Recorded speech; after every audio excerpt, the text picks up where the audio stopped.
Vi কোম্পানির নাম সবাই শুনেছেন, মানে ভোডাফোন আইডিয়া, যেটাকে ভিআই বলা হয়। ভিআই কোম্পানি খুব তাড়াতাড়ি সরকারি হতে চলেছে। তার কারণ, যেটা দেখুন, টেলিকম লাইনের নিয়ম কি আছে, প্রথমে লাইসেন্স নিতে হয়, তারপরে স্পেকট্রাম ভাড়ায় নিতে হয়, সেখান থেকে টাকা সরকারকে দিতে হয়। এবার ভিআই কি বলছে, যেটা আমরা ইনকাম করব, মানে নেট বেচে, কল বেচে, সেখান থেকে যেটা ইনকাম করব সেটাই জন্য সরকারকে তার রেভিনিউ দিতে হবে। বাকি যেখান থেকে ইনকাম করি সেগুলো কেন দিতে হবে? এই নিয়ে কেস চলে, 2003-এ কেস হয়, কেসে কোম্পানি জিতে যায়, তারপরে সেটা সুপ্রিম কোর্টে যায় 2006-এ। 2019-এ কেসের রায় আসে যে সব জিনিসের উপরেই সরকারকে রেভিনিউ দিতে হবে।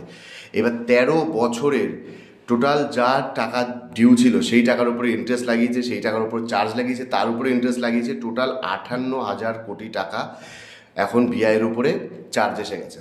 এখন ভিআই তো সেটা দিতে পারছে না, তার জন্য সেটার জন্য কী বলেছে সরকারকে, সেই টাকার বদলে ভিআইয়ের শেয়ার কিনে নিতে।